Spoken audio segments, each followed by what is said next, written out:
Well, good afternoon from New York.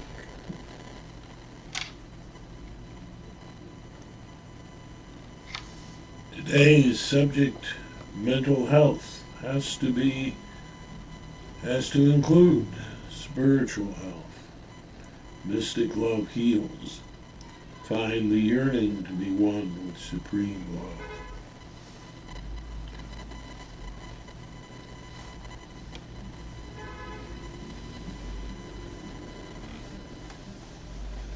When you're talking about mental health, a lot of times you're just talking about what fits in your culture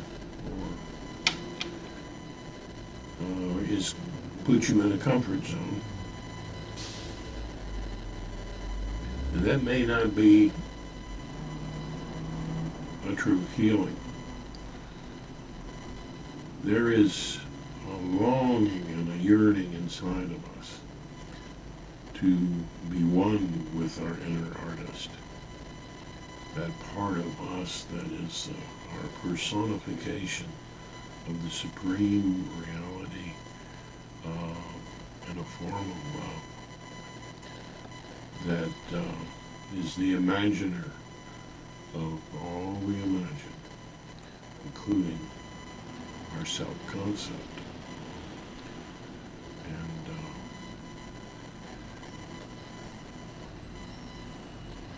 with that perspective, you're having a communication. Mystic has a communication with the Supreme, with the inner artist.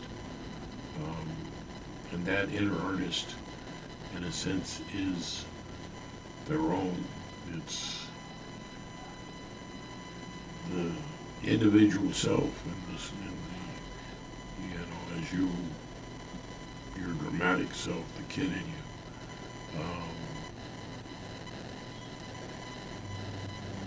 That is part of the supreme love, the inner artist. It's part of your imagining of supreme reality with a human face on it, yeah? Which at the end of the Bhagavad Gita is what Arjuna asks after seeing a glimpse of the absolute truth, which was almost terrifying to him. So he asked to see the form, the mystic to take the form that he was used to. And he was obliged. The mythologies teach us a lot. You don't have to believe they're literally true, but they are speaking to a truth deep inside of you. Love is the answer. The perspectives that help us to meet love, meet needs, which is love, are of a variety of kinds. There are 6 perspectives and the intermunion distribution that I talk about, the yoga of love. And as I've said in so many other books, it heals damaged faith in love. It helps with anxieties from the present looking into the future, from the present looking into the past, and reliving that in order to resolve the past, bring you in, and both of these attempts bring you more into the present. You hear some of the mystics say, "Be here now." Well, you don't get that way by beating yourself over the head with a stick. The supreme love in you, the imaginer of all you imagine, the personification of absolute truth, is part of you. All of these parts of you exist in your brain. If there's more than that, okay, maybe there is. But you'll find that on the path of the mystic. You will find the experiences that are sometimes seeming otherworldly. But that's not the important thing.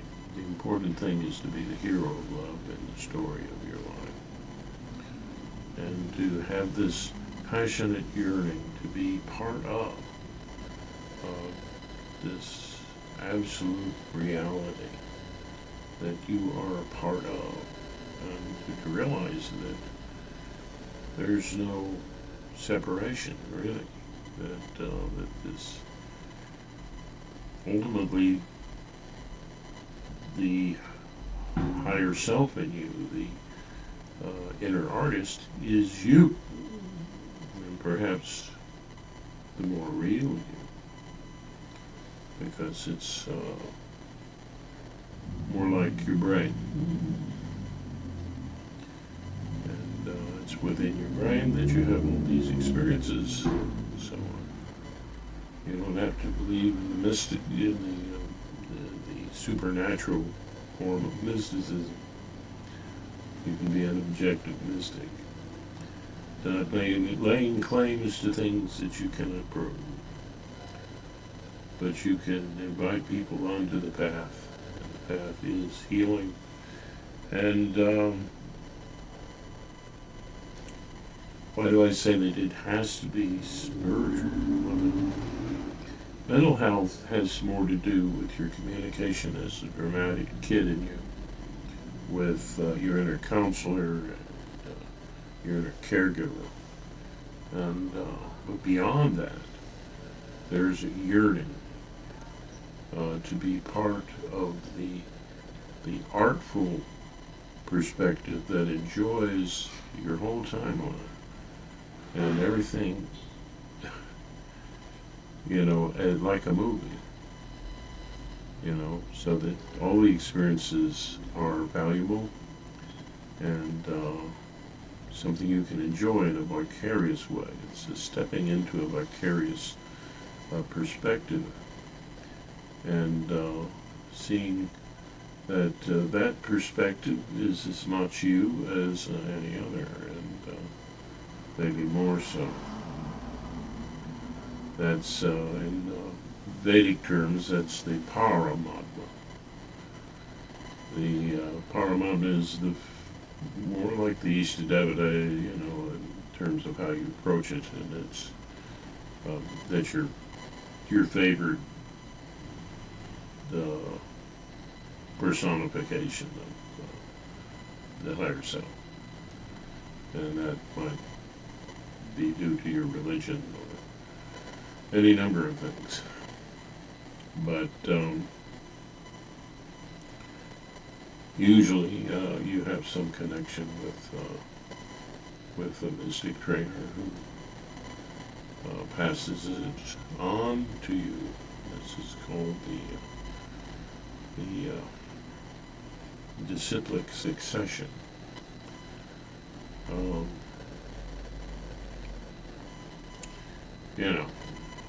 Anyway, let's go back to the point. If you can't get outside of yourself to see yourselves as others see you, or try to, it's very hard to make the changes in your life, and it's harder to expand your comfort zone. That's the real healing, to expand your comfort zone, not just to make yourself comfortable where you are. That's almost self-defeating. What you need to be able to do is, in the path of healing, and there's never a complete thing.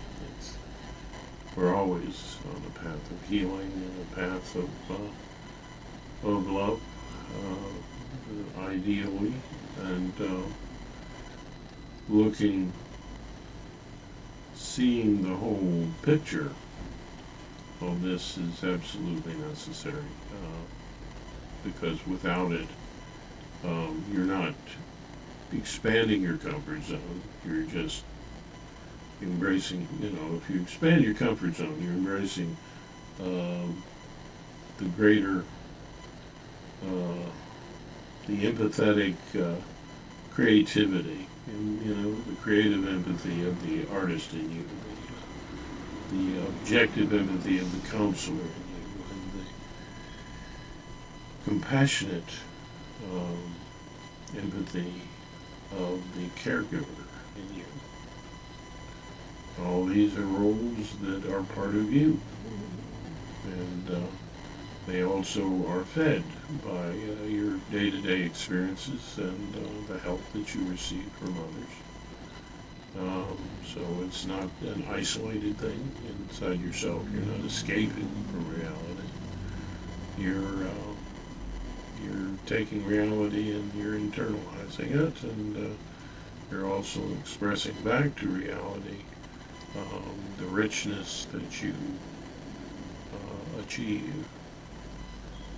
As a mystic, you're going to be a wounded healer, always, and always just a little short of the full realization of absolute truth.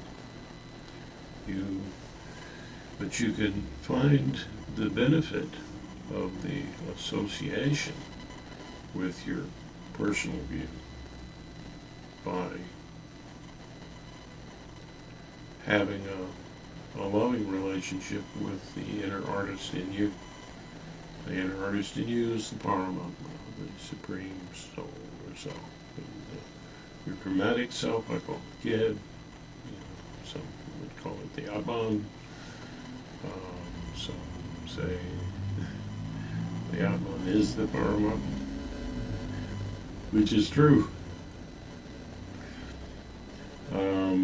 The self in you that experiences the drama of the story of your life is a little different than the vicarious enjoyer that lives in the eternal time, above your timeline, experiencing your life and accepting it all and enjoying it, and seeing your struggle in it as important and something to be encouraged. It's all about the drive to survive, and that's about love. Now, beyond the Paramatma is the Brahman, which is the absolute truth, which the Buddha, of course, referred to as Nibbana, which means you can't put any name to it. You can't, because you're in a world in which everything is relative, and the absolute truth is not relative. It's supreme. And so, you can't understand it, you have to realize it. And the way you approach it or come close to the realization, which is all you're ever going to be able to do, is by an association with your inner artist, or the personification, the loving personification of Brahman, the Paramatma, in the form of your Ishtadevata.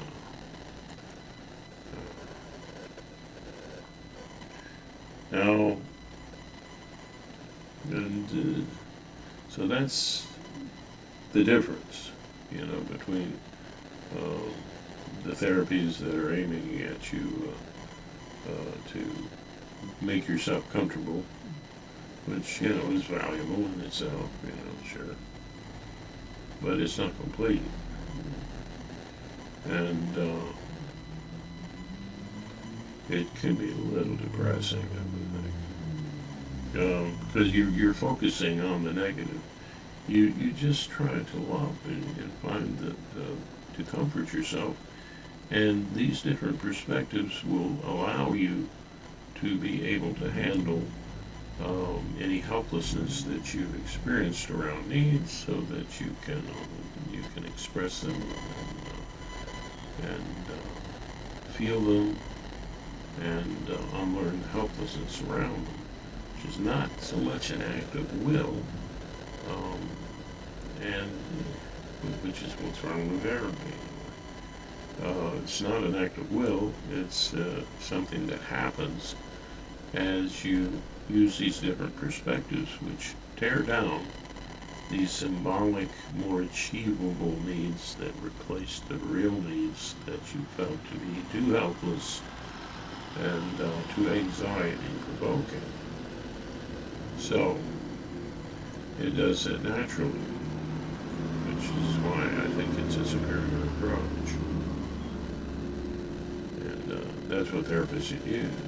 Therapists should be mystics. And a mystic is also someone who's been where they're trying to take you, which is a reassuring thing. And, yeah, so expanding your comfort zone is, and being in that path is the healing, loving path of the mystic, and it's all right to be wounded. It's all right. It's all right to have suffering in your life. And but with these perspectives, you can rise above those things that hold you back, that turn you into someone that you're not by nature. That if you've been called a criminal, then, well, that's not the real you. That's something that resulted from symbolic need replacing real need, and attitudes of punishment instead of attitudes of healing, and deprivation of basic and important needs when you're growing up. The real you is not that, and through this process you will come to realize that, and find the real self in you, the self you were born to be,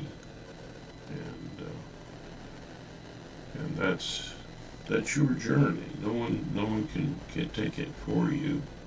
No one should say that they're going to do it for you. You have to do it yourself. But you can be trained. And you can have an association with a teacher, in which you experience the melody and the music and the joy of the mystic and the compassion. So there are Vedic chants or songs which are played with the accompaniment of harmonium, and there's a yearning that you feel expressed in the music and in the way that it's sung. And if you understand the mythology of these things, you can find a deep, moving satisfaction. Some might call it bhakti yoga. It's about love. And just totally honoring the inner artist in you. And there are stories. Stories are very powerful. There's a story of Lord Ramachandra, a mystic expression of the supreme reality, um, noted in the ancient scriptures of India. And this is the ideal king. And he's being assisted in a journey and that and a fight that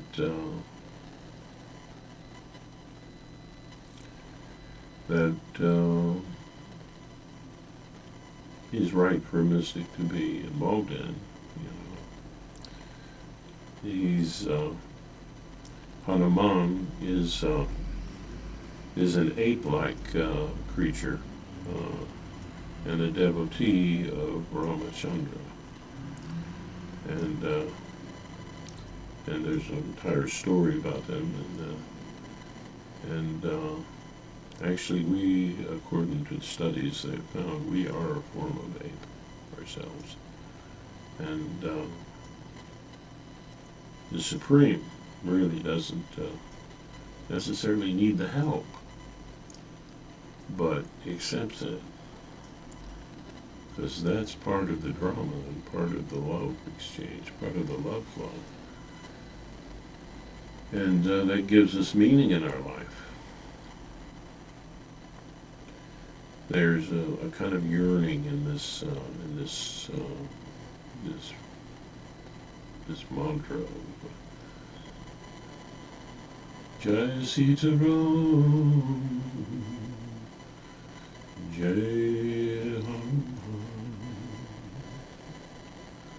Jai Sita Ram, Jai Hanuman. It's a yearning. It's a yearning. And you hear it in the harmonium music that accompanies it sometimes. There's a YouTube channel, and I should find that. Krishna Das is someone who sings beautifully these kinds of yearning kinds of songs. And so you also hear it in a song produced by the Beatles, which was and I'm trying to remember. My Sweet Lord, that's the expresses the longing to be one with the Supreme, one with the Paramatma, your inner artist, actually. That's the truth behind the mythology. The great mystic Jesus said, if you've seen me, you've seen the Father. You've seen me, you've seen Brahman. And then he stated that in his prayer, the personification praying to Brahman, to the Supreme. And he says, I wish that they could be one with me as I am one with you. It's a yearning that we all have to be, to feel ourselves a part and a loved part of the universe. And that's what this practice is all about. There are 6 practices, and I've talked about them before on different videos. You can ask me questions about it. um, doing these things, it just nudges you.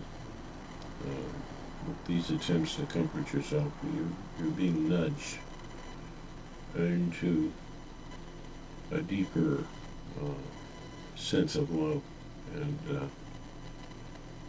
it can help you to integrate things in the past, good and bad, to help strengthen you in the present and unlearn damaged faith and love or helplessness around needs, feelings, and their expression. In brief, there are three non-language approaches which draw heavily from the three basic yogas in the Vedas, Vedic yogas as sometimes called. And they are having to do with focus and play and expression.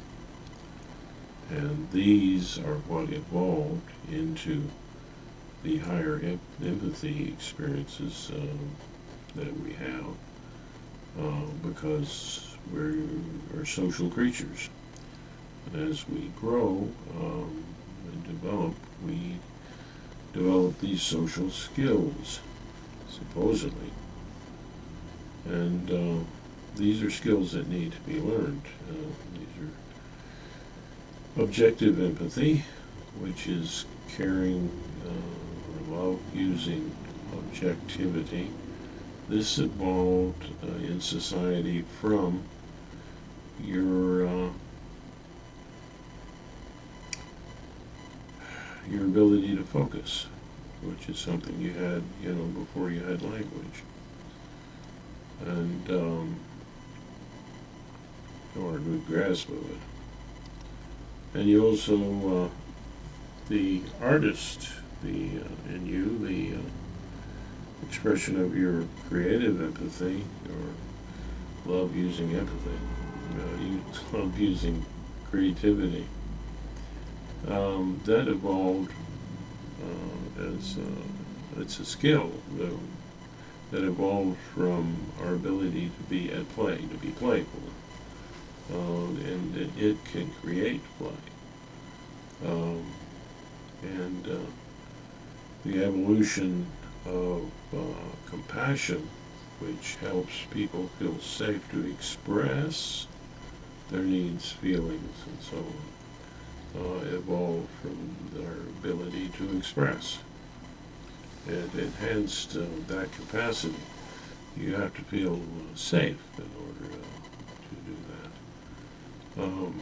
And there's a feeling of safety involved with the artist's perspective, and it plants a position of safety in our future as your inner counselor, and a position in your past as your inner caregiver.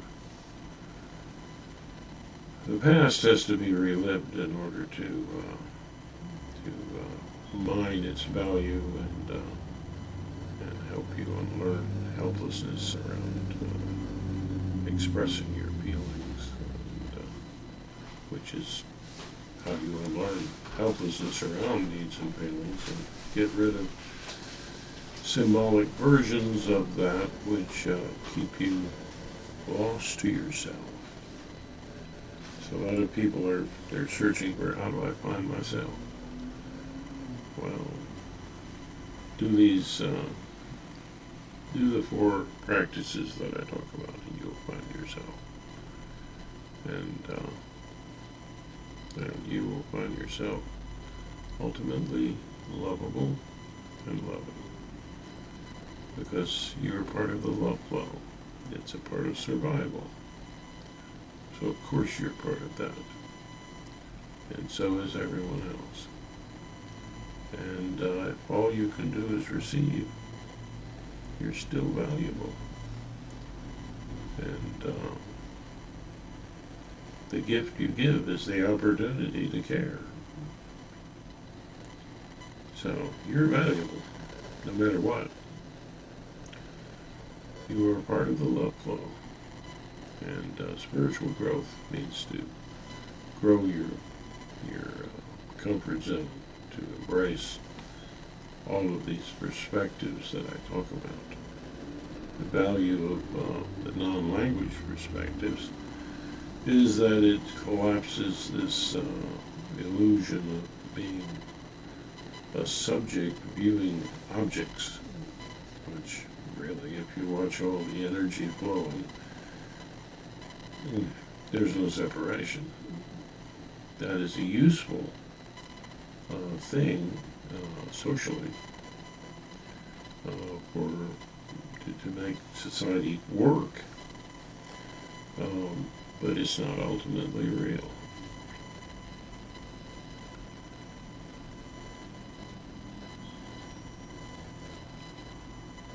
Jai Sitaram, Jai Hanuman.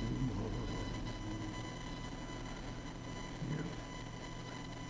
We are that ape, fighting the good fight of the mystic. And a mystic can be a warrior, yes. Now you see that in the Bhagavad Gita, And a mystic has to be an activist for love, with every opportunity available. Yeah. And you will find, as you practice these things and share them and teach them, moments in which your mind seems to go away and you're just in bliss. And I hope you find that, and I hope you find your yearning. Love is never a thing that you just achieve, and that's that. Not really. There's always a yearning. And that drama is something you can enjoy. And it's so beautiful. And it can bring tears to your eyes. Well, like I like to say at the end of these videos, I hope they're not too long or boring for you. Namaste, which means an honoring from one person to another, from the perspective of the sense of oneness with the Supreme that we all share, and a oneness with the universe, and a oneness with the flow of love. That part, honoring that from that perspective, honoring that same potential and perspective in the other person. So it's a beautiful phrase or word. It's namaste. And so, namaste. May all that is a blessing to love in me honor that potential and that joining and that yearning and that beauty in you. Whoever you are wonder walking. If you're not walking, you're a wonder in your chair, or your wheelchair, or wherever you are, laying down. You are a wonder. And a wonder is beautiful. So wherever you are, wherever you are, whatever condition you're in, you're beautiful. You're truly beautiful. And I hope that you can find that. The path of the mystic will give you that.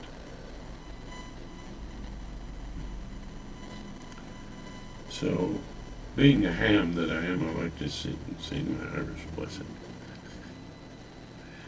If you've tolerated all this so far, then point out the lesson. May the road rise to meet you.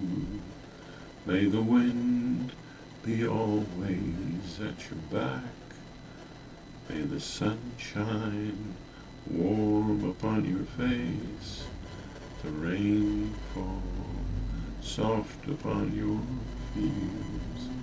And until we meet again, may God hold you in the palm of his hand.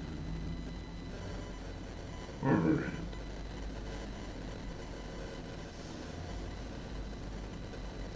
Namaste.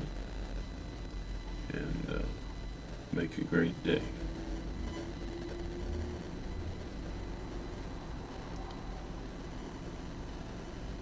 Until later. Namaste.